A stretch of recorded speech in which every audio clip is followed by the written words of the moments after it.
അസ്സലാമു അലൈക്കും വറഹ്മത്തുള്ളാഹി വബറകാതുഹു.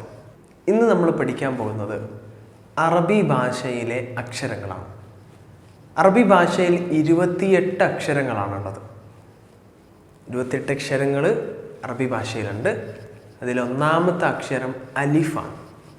പിന്നെ ബ, ത, സ, ജീം, ഹ, ഖ, ദാൽ, ദാൽ. ദാലാണ് കേട്ടോ. ദാൽ, റാ, സ, സീൻ, ഷീൻ, സ്വാദ്, ദ്വാദ്. ദ്വാ എന്ന് പറയുമ്പം ലാ പ്ലസ് ദാൽ. അതിങ്ങനെ വായി നിറഞ്ഞു വരണം. ദ്വാ, ത്വാ, ലാ, ഐൻ, ഗൈൻ, ഫ, ഖാഫ്, കാഫ്, ലാം, മീം, നൂൻ, ഹ, വാവ്, യ. ഇങ്ങനെ 28 അക്ഷരങ്ങളാണ് അറബി അക്ഷരമാലയിലുള്ളത്. ഈ 28 അക്ഷരങ്ങൾക്ക് പുറമെ നമുക്ക് 4 ഹർക്കത്തുകളുണ്ട്. ഏതൊക്കെയാണ് 4 ഹർക്കത്തുകൾ? ഒന്ന് ഫത്ഹാണ്, മറ്റൊന്ന് കസ്റാണ്, ലമ്മാണ്, പിന്നെ സുക്കൂനാണ്. ഫത്ഹിനെയും കസ്റിനെയും ലമ്മിനെയും ഇതിനെ മൂന്നിനെയും ഉൾക്കൊള്ളുന്ന ഒരു പദത്തെ, അല്ലെങ്കിൽ ഇവ മൂന്നും ഉള്ളൊരു പദത്തെ നമ്മൾ മുതഹർരിക്കായ പദം എന്ന് പറയും. സുക്കൂനുള്ള പദത്തെ നമ്മൾ സാക്കിനായ പദം എന്നും പറയും. അപ്പം 2 തരത്തിലാണ് അറബി അക്ഷരമാലയിലുള്ള പദങ്ങൾ നമ്മൾ ഉപയോഗിക്കുക. ഒന്നുകിൽ മുതഹർരിക്കായിട്ടായിരിക്കും, അല്ലെങ്കിൽ സാക്കിനായിട്ടായിരിക്കും. അപ്പം ഈ 28 അക്ഷരങ്ങളിൽ ഓരോ ഹർക്കത്തുകൾ വരുമ്പം അതിൻ്റെ മാറ്റങ്ങൾ എങ്ങനെയാണെന്ന് നമുക്ക് നോക്കാം. ഇപ്പോൾ ഉദാഹരണത്തിന് ഫത്ഹ എടുക്കാം. ഫത്ഹയിൽ നമുക്ക് ഓരോ അക്ഷരത്തിനും ഫത്ഹ കൊടുത്ത് നോക്കാം. അലിഫിന് ഫത്ഹ കൊടുത്തു കഴിഞ്ഞാൽ ആ, ബാഇന് ഫത്ഹ കൊടുത്താൽ ബ, ത, സ, ജ, ഹ, ഖ, ദ, ദ, റ, സ, സ, ഷ, സ്വ, ض, ط, ള, അ, غ, ഫ, ഖ, ക, ല, മ, ന, ഹ, വ, യ. ഇങ്ങനെയാണ് അറബി ഭാഷയിലെ 28 അക്ഷരങ്ങൾക്ക് നമ്മൾ ഫത്ഹ് കൊടുത്തു കഴിഞ്ഞാൽ അതിൻ്റെ ഉച്ചാരണം ഉണ്ടാവും. ഇനി അതിന് നമുക്ക് കസ്ർ കൊടുത്താൽ എങ്ങനെയാണ് ഉച്ചാരണം ഉണ്ടാവും നോക്കാം.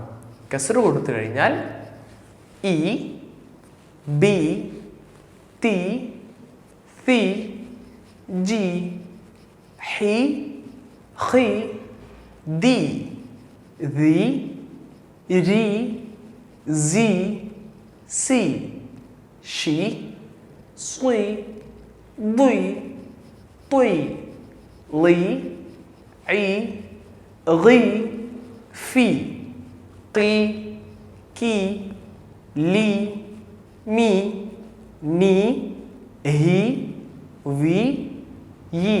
ഇങ്ങനെയാണ് കസ്ർ കൊടുത്താൽ സംഭവിക്കുക. ഇനി ലമ്മ് കൊടുത്താൽ എങ്ങനെ ഉണ്ടാവുക? ലമ്മ് കൊടുത്തു കഴിഞ്ഞാൽ ഉ, ബു, തു, സു, ജു, ഹു, ഖു, ദു, ദു, റു, സു, സു, ഷു, സു, ദു, തു, ദു, ഉ, ഉ, ഫു, ഖു, കു, ലു, മു, നു, ഹു, വു, യു. അപ്പം ശ്രദ്ധിച്ചിട്ടുണ്ടാവും, എൻ്റെ വായി ഇങ്ങനെ അത് ലയ്യക്കായിട്ടുണ്ടായത്, അതിങ്ങനെ ചുരുങ്ങിയിട്ടുണ്ടായത്. അപ്പം ഈ ലമ്മ് വെച്ചിട്ടുള്ള മുഴുവൻ സംഗതികൾ പറയുമ്പോഴും നമ്മുടെ വായി ഇങ്ങനെ ചുരുങ്ങിയിട്ടുണ്ടാവുക അല്ലേ? അപ്പം 3 ഹർക്കത്തുകൾ നമ്മൾ പരിചയപ്പെട്ടു. ഫത്ഹ വന്നാൽ എങ്ങനെയാണ് സംഭവിക്കുക, കസ്ർ വന്നാൽ എങ്ങനെയാണ് സംഭവിക്കുക, ലമ്മ് വന്നാൽ എങ്ങനെയാണ് സംഭവിക്കുക എന്നുള്ളത് നമ്മൾ പരിശോധിച്ച് നോക്കി. ഇനി സുക്കൂന് വന്നു കഴിഞ്ഞാൽ എങ്ങനെ ഉണ്ടാവുക? സുക്കൂന് വന്നു കഴിഞ്ഞാൽ നേരത്തെ പറഞ്ഞ ഈ അക്ഷരങ്ങളൊക്കെ ഒരു ഫുൾ സ്റ്റോപ്പ് ഇടുന്നത് പോലെ ബ് ത് ത് ജ് ഹ് ഖ് ദ് ദ് ർ സ് സ് ഷ് സ്വ വ് തു ള അ ഗ് ഫ് ഖ് ക് ല് മ് ന് ഹ് വ് ഈ. ഞാൻ ഇങ്ങനെ പറയാനുള്ള കാരണം നമുക്കതിൻ്റെ ഒരു സുക്കൂന് വന്നു കഴിഞ്ഞാൽ എങ്ങനെയാണെന്ന് മനസ്സിലാക്കാനാണ്. പക്ഷെ ശരിക്കും നമ്മൾ അറബി ഉച്ചരിക്കുമ്പം നമ്മൾ ഇതുപോലെയല്ല പറയാം. ഇതുപോലെ സാധാരണ മലയാളികളുടെ ഒരു സ്ലാങ്ങിലാണ് നമ്മൾ ബ് ത് ത് എന്നിങ്ങനെ എന്നാക്കിയിട്ട് നമ്മൾ സാധാരണ ഉച്ചരിക്കാറ്. പക്ഷെ അറബിയിൽ വരുമ്പം ബ് ത് ത് ജ് ഹ് അവിടെ ഫുൾ സ്റ്റോപ്പാണ്. അതിന് ശേഷം ഒരു എക്സ്റ്റൻഷൻ സാക്കിനായ പദങ്ങൾക്ക് ഉണ്ടാവില്ല. ഉദാഹരണത്തിന് അർനബ് എന്ന് പറഞ്ഞു കഴിഞ്ഞാൽ അർനബ് കഴിഞ്ഞു. അർനബ് എന്ന് നമ്മൾ മലയാളികൾ മാത്രമാണ് ഉച്ചരിക്കുക. ആ ഉച്ചാരണം തെറ്റാണ്. അപ്പം അർനബ് അർനബ് കഴിഞ്ഞു. അർനബ് എന്നൊരു ഉച്ചാരണം അത് തെറ്റാണെന്ന് നമ്മൾ മനസ്സിലാക്കുക. അപ്പം സാക്കിനായ പദങ്ങൾ എങ്ങനെയാണ്, മുത്തഹരിക്കായ പദങ്ങൾ എങ്ങനെയാണ് നമ്മൾ പഠിച്ചു. അടുത്ത് നമ്മൾ ഷദ് വന്നു കഴിഞ്ഞാലുള്ള വ്യത്യാസങ്ങളാണ് നോക്കാൻ പോകുന്നത്. ഷദ് വന്നു കഴിഞ്ഞാൽ രണ്ട് അക്ഷരങ്ങളെ നമ്മൾ ഒന്നിപ്പിക്കുകയാണ്. അതായത് സാക്കിനായൊരു പദത്തെയും മുത്തഹരിക്കായൊരു പദത്തെയും നമ്മൾ ഒന്നിപ്പിക്കുമ്പോഴാണ് ഷദ് സംഭവിക്കുക. രണ്ട് പദങ്ങളും ഒന്നായിരിക്കും, പക്ഷെ ഒരു പദത്തിന് സുക്കൂനായിരിക്കും, മറ്റൊരു പദത്തിന് ഹർക്കത്തായിരിക്കും. ഉദാഹരണം പറഞ്ഞാൽ അശംസ് എന്ന് നമ്മൾ പറയുമ്പം അതിൽ ഷീന് എന്ന പദത്തിൻ്റെ മുകളിലാണ് എന്തുള്ളത്, ഷദ് ഉള്ളത്. അപ്പം ഷീന് എന്ന പദത്തിൻ്റെ മുകളിൽ ഷദ് ഉണ്ടാകുമ്പം അവിടെ രണ്ട് ഷീനുണ്ട്. ഒന്ന് സാക്കിനായ ഷീനാണ്, അതായത് സുക്കൂനുള്ള ഷീൻ ഷ്, പ്ലസ് ഹർക്കത്തുള്ള അഥവാ ഫത്ഹ് ഹർക്കത്തായി വന്നിട്ടുള്ള ഒരു ഷീന് ഷ. അപ്പം ഷ് പ്ലസ് ഷ ഷ അല്ലേ, കട്ടി കൂടിയതിന് അതിന് ഡബിൾ കട്ടി വരും. ഡബിളായിട്ട് അതിനെ നമ്മൾ പ്രൊനൗൺസ് ചെയ്യും. അപ്പം അശംസ് എന്ന് നമ്മൾ പറയുമ്പം അവിടെ രണ്ട് ഷീന് ഉണ്ട് എന്ന് നമ്മൾ മനസ്സിലാക്കാം. ഇതുപോലെ ഓരോ പദങ്ങൾക്കും ഈ ഹർക്കത്തുകൾ വരുമ്പം എങ്ങനെയാണ് മാറ്റം സംഭവിക്കുക എന്ന് നമുക്കൊന്ന് പരിശോധിച്ച് നോക്കാം.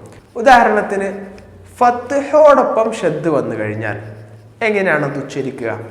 ഹംസക്ക് എന്ത് വരില്ല, ഷദ് വരില്ല. അപ്പം നമുക്ക് ബ മുതൽ തുടങ്ങാം.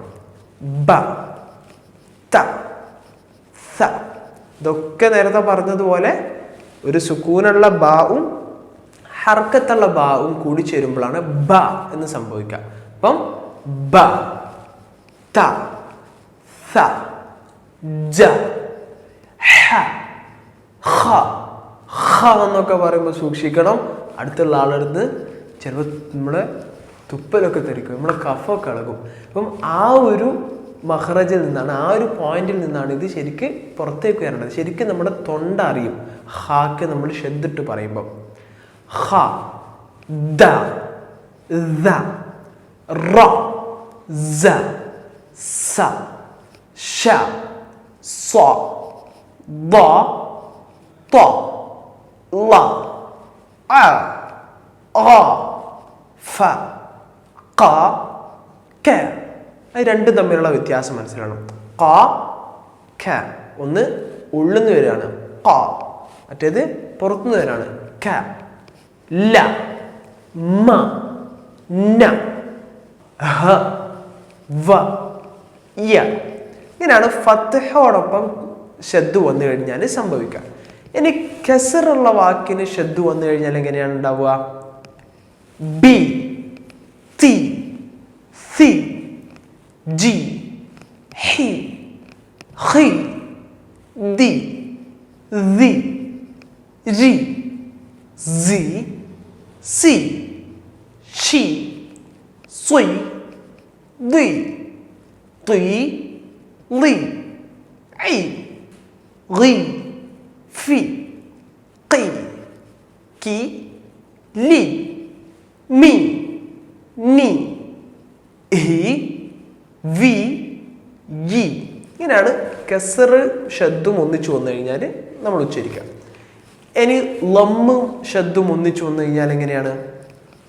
ബു, തു, സു, ജു, ഹു, ഹു, ദു, സു, റു, സു, സു, ഷു, സു, ബു, തു, ലു, ഉ, റു, ഫു, കു, കു, ലു, മു, നു, ഹു, വു, യു.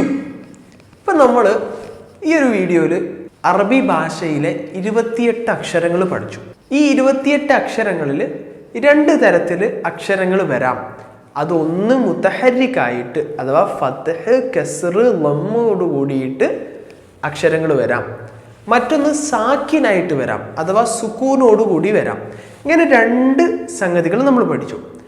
അതോടൊപ്പം തന്നെ ഈ മുതഹരിക്കും സാക്കിനുമായ പദങ്ങൾ വരുമ്പം ഓരോ ഹർഫിനും സംഭവിക്കുന്ന, ഓരോ അക്ഷരത്തിനും സംഭവിക്കുന്ന മാറ്റങ്ങളും നമ്മൾ പഠിച്ചു. ഇനി ഈ അക്ഷരങ്ങൾക്ക് ഷദ് വന്നു കഴിഞ്ഞാൽ ആ ഷദ് വരുന്ന അക്ഷരം ഇരട്ടിയാവുകയും ആ ഇരട്ടിയിൽ ഒന്ന് സാക്കിനായ പദവും അതിൻ്റേത് തന്നെയായ ഒരു മുതഹരിക്കായ പദവും കൂടിച്ചേരുമ്പോഴാണ് ഷദ് സംഭവിക്കുന്നത് എന്ന് നമ്മൾ പഠിച്ചു. ഈ ഷദ് സംഭവിച്ചു കഴിഞ്ഞാൽ കട്ടി കൂട്ടിയിട്ട് പറയണമെന്നും നമ്മൾ പഠിച്ചു. അപ്പോൾ ഇൻഷാ അല്ലാഹ് ഈ പഠിച്ചതൊക്കെ നമ്മൾ പറഞ്ഞ് പ്രാക്ടീസ് ചെയ്യുക. പറഞ്ഞ് പ്രാക്ടീസ് ചെയ്ത് കഴിഞ്ഞാൽ നമുക്ക് വരുന്ന ക്ലാസ്സുകളിൽ ഇത് ഉപകാരപ്പെടും. അടുത്ത ക്ലാസ്സുകൾ നമുക്ക് എളുപ്പമാകും. ഇൻഷാ അല്ലാഹ് അടുത്ത ക്ലാസ്സിൽ ഇനി വീണ്ടും നമുക്ക് കാണാം. അസ്സലാമു അലൈക്കും വറഹ്മത്തുള്ളാഹി.